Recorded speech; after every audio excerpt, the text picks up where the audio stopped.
सर्वेभ्य विद्यार्थिभ्यो नमो नमः। आज हम बीए पार्ट फर्स्ट ईयर के सेकंड पेपर के अंतर्गत अच संधि का अध्ययन करेंगे। पिछले वीडियोस में हमने संधि की अनिवार्यता और संधि का सामान्य शब्द में अर्थ तथा अच संधि के भेद, इन 3 बिंदुओं पर अध्ययन किया। अब आज आगे हम यद अच संधि के पहले भेद यण संधि का अध्ययन करेंगे। देखिए, यण संधि का सबसे पहला सूत्र है इको यण ची। सूत्र क्या है? इको यण ची। सूत्र कहता है कि इक के स्थान पर यण आदेश हो जाता है यदि अच परे हो तो। पुनः देखिए, इक के स्थान पर यण आदेश हो जाता है यदि अच परे हो तो। अब सूत्रार्थ देखते हैं हम। इक अर्थात ई उ री ली। अब हम चूंकि जानते हैं कि ई दोनों प्रकार की ई का बोध कराती है, उसी प्रकार ऋस्व दीर्घ उ, उसी प्रकार री ऋस्व दीर्घ और री को क्या आदेश होता है? यण।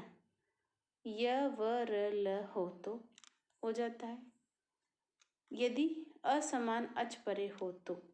अर्थात ई के बाद में ई, उ के बाद में उ, री के बाद में री और ली के बाद में ली नहीं होना चाहिए। सूत्र तो सिर्फ इतना सा कहता है कि अच परे हो तो। अगर अच में से अगर हम समान अच नहीं निकालेंगे तो ये दीर्घ संधि का विषय हो जाएगा। अर्थात ई के बाद में यदि ई होगा तो दीर्घ संधि हो जाएगी। इसी प्रकार उ के बाद में उ होगा तो दीर्घ संधि हो जाएगी। उसी प्रकार री और ली होगा तब भी दीर्घ संधि का विषय हो जाएगा।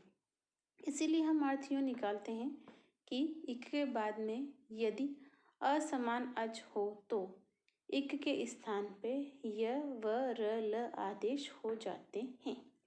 देखिए, ई के स्थान पे क्या आदेश होता है? य। उ के स्थान पे व, री के स्थान पे र, ली के स्थान पर ल आदेश हो जाता है। अगर हम इसकी वृत्ति पढ़ें तो वृत्ति यूँ कहती है कि इक स्थाने यण स्यात् संहितायाम विषय अचि परे, कि इक के स्थान पर यण होता है किसके विषय में? संहिता के विषय में। अर्थात जब वर्णों में अत्यंत निकटता हो। और अचि परे अच परे होने पर।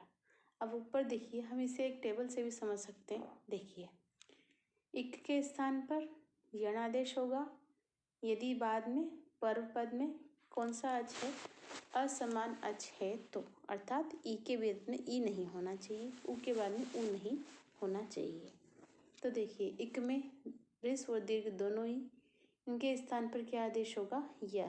उ और उ के स्थान पे व, री और री के स्थान पे र, ली के स्थान पे ल आदेश हो जाएगा। अर्थात तात्पर्य यह है कि पहले पद में जो अंतिम में ई है उसको हटाएंगे और उसके स्थान पर हम क्या आदेश करेंगे? यह।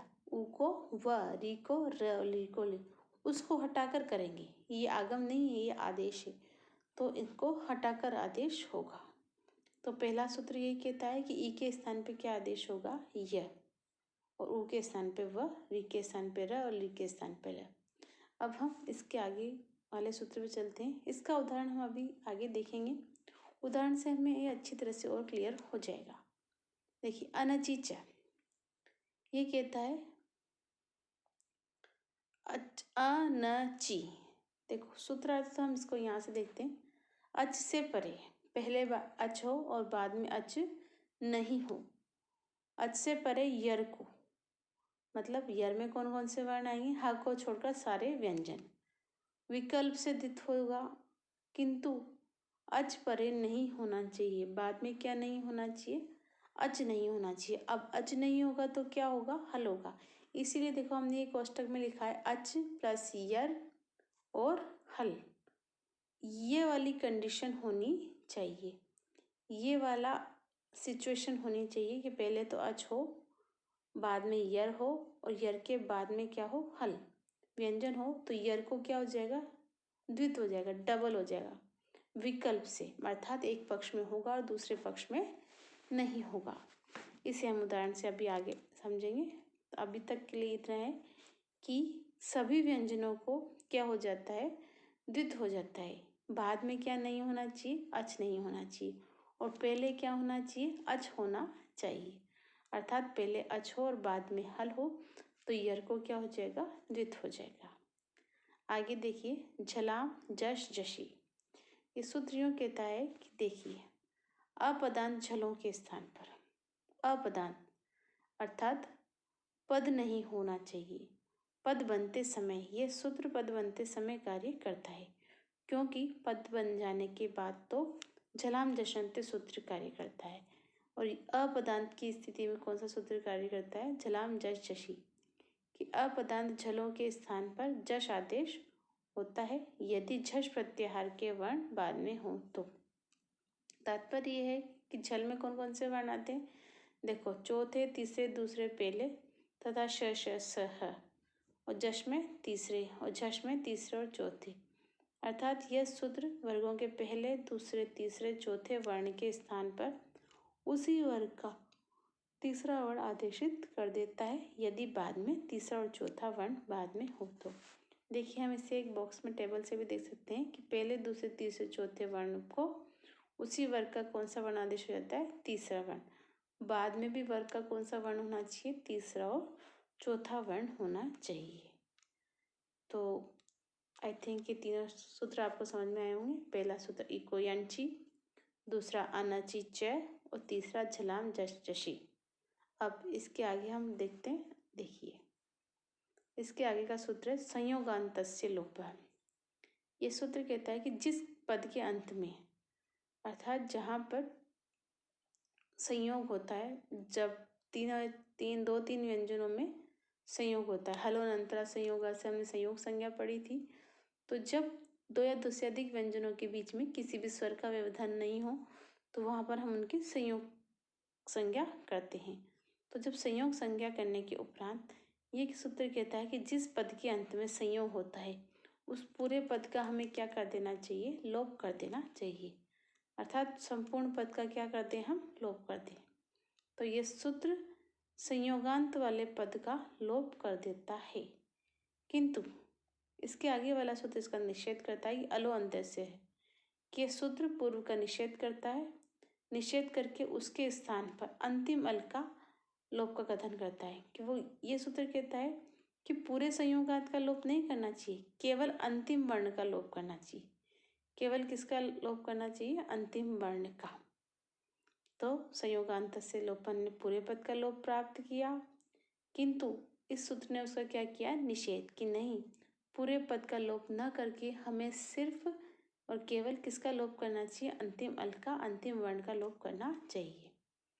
परंतु इससे आगे वाला एक वार्तिक आता है, यणः प्रतिषेधो वाच्यम।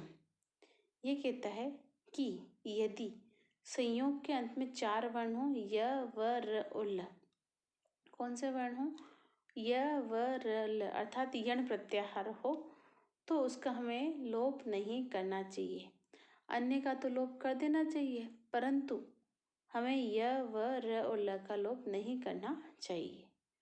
अब देखिए ये तीनों सूत्र आपके इस रूप सिद्धि में काम आएंगे, इन्हें ध्यान से देखिएगा।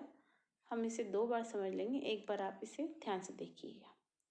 सबसे पहले सुधि प्लस उपास्य, ये देखिए यहाँ पर सुधि प्लस उपास्य, यहाँ पर सुधि प्लस उपास्य, इस स्थिति में ये ई है और उपास्य का ऊ है, इन दोनों में अत्यंत निकटता है और बीच में किसी भी व्यंजन का व्यवधान नहीं है। तो यहाँ पर ई के स्थान पर इको यंची से क्या होगा, यह। तो क्या स्थिति रही आपके पास, सुध प्लस य प्लस उपास्य, हमने पहले अलग कर दिया और इस ई के स्थान पर हम क्या करेंगे, ये य करेंगे यहाँ पर। तो देखिए क्या स्थिति हुई, सुध य और उपास्य। ठीक है, क्लियर। अब ध से पहले क्या है, अच है, और ध के बाद में अच नहीं है, अर्थात हल है, व्यंजन है। तो हम इसे अनचिच सूत्र से डबल कर देंगे। हमने वहाँ क्या पढ़ा है कि पहले अच हो और बाद में अच नहीं हो, तो हम इसको द्वित्व कर देते हैं विकल्प से। तो ये द्वित्व वाला विकल्प वाला दो वाला पक्ष है जहाँ पे हमने इसको दो किया है। तो देखिए सु ध ध य और उपासी, ये किससे हुआ? अनची च से।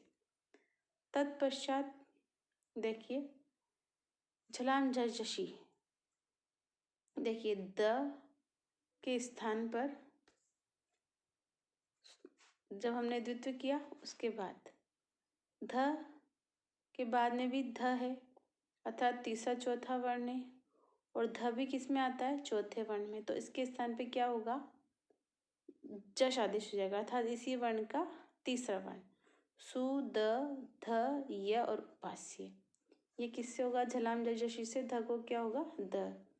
यहाँ तक क्लियर है? सबसे पहले हमने ई के स्थान पे क्या किया? य। फिर हमने ध को द्वित्व किया अनचिचा से। फिर हमने पहले वाले धकार के स्थान पे दकार आदेश किया झलाम जश चशी से। अब हमने संयोग संज्ञा करेंगे हम इसकी हलोनंतरा संयोग से। यहाँ देखिए ध द ध और य, इनके बीच में कोई भी स्वर नहीं है, अर्थात स्वर का व्यवधान नहीं है। तो यहाँ पर इन तीनों की क्या होगी? संयोग संज्ञा। तो ये संयोग संज्ञा हुई। अब संयोगांत से लोप से पूरे पद का लोप प्राप्त हुआ, क्योंकि सूत्र कहता है कि हमें पूरे पद का लोप कर देना चाहिए। किंतु अलो अंतस्य से अंतिम य का लोप प्राप्त हुआ। ये कहता है कि पूरे पद का लोप न करके केवल हमें किसका लोप करना चाहिए? अंतिम य का लोप करना चाहिए। परंतु हमने इसके नीचे वाला वार्तिक पढ़ा है यण प्रतिषेधो वाच्यम। इस वार्तिक से यण के य के लोप का क्या हुआ? निषेध। और वर्णों को मिलाएंगे तो हमारे पास क्या रूप बनेगा? सुदध्युपास्य, द और ध दोनों वाला। तो ये वो वाला शब्द है जहाँ पर द्वित्व हुआ है। अब जहाँ पे द्वित्व नहीं होगा वहाँ पे देखिए केवल ध वाला होगा। इससे नीचे देखिए हम इसकी रूप सिद्धि सुधी प्लस उपास्य, तो हमने ई अलग कर लिया। ई को अंश से ई को क्या हुआ? य। सुध य और उपास्य इस प्रकार से हुआ। यहाँ पे द्वित्व नहीं हुआ, तो द्वित्व नहीं होगा तो झलाम जशी से द को ध भी नहीं होगा। ध नहीं हुआ तो केवल ध और य है, हलोनंतरा से संयोग संज्ञा होगी। संयोगांत से लोप से पूरे पद का लोप प्राप्त हुआ। अलो अंत से उसका निषेध करके केवल य का लोप प्राप्त हुआ। और यण प्रतिषेधो वाच्यम, इस वार्तिक के द्वारा य का लोप का भी क्या हुआ? निषेध। और वर्णों को मिलाएंगे तो हमारा क्या रूप बनेगा? शुद्ध्युपास्य रूप बनेगा। तो जहाँ पे दो दकार वाले हैं वहाँ पे द्वित्व हुआ है, और जहाँ पर एक धकार वाला है मात्र वहाँ पर ध द्वित्व नहीं हुआ। ये ध्यान रखना, ये यहाँ पे हमें ध्यान रखना है। इतना दोबारा देख लीजिए एक बार आप। सबसे पहले सुधी प्लस उपास्य इस स्थिति में इको यण जिससे इको क्या आदेश हुआ? यह। तत्पश्चात देखिए सुध य उपास्य ऐसी स्थिति हुई। अनचिच से क्या हुआ? द्वित्व। धकार को द्वित्व हो गया क्योंकि धर य में आता है। तो सु ध ध य और उपास्य ऐसी स्थिति हुई। फिर झलाम जशी से ध को क्या हुआ? द। तब सु द ध य और उपास्य ऐसी स्थिति हुई। फिर हलो अनंतरा संयोग से संयोग संज्ञा। संयोगांत से लोप से पूरे पद का लोप प्राप्त। अलो अंत से केवल अंतिम य का लोप प्राप्त। और यण प्रतिषेधो वाच्यम, इस वार्तिक के द्वारा इनका क्या हो गया? निषेध। और वर्णों को मिलाने पर क्या बन जाएगा आपका? सुदध्युपास्य। और जहाँ पे द्वित्व नहीं हुआ पे वहाँ पर न अनचिच लगा और ना ही झलाम जशी। इसके अलावा सारे सूत्र उसी कंडीशन में रहेंगे। अब आज के लिए इतना पर्याप्त है। इस सूत्र के अन्य उदाहरणों का अध्ययन हम नेक्स्ट वीडियो में करेंगे। तब तक के लिए इत्यलम, धन्यवाद। शुभास्तु कंठानम संतु।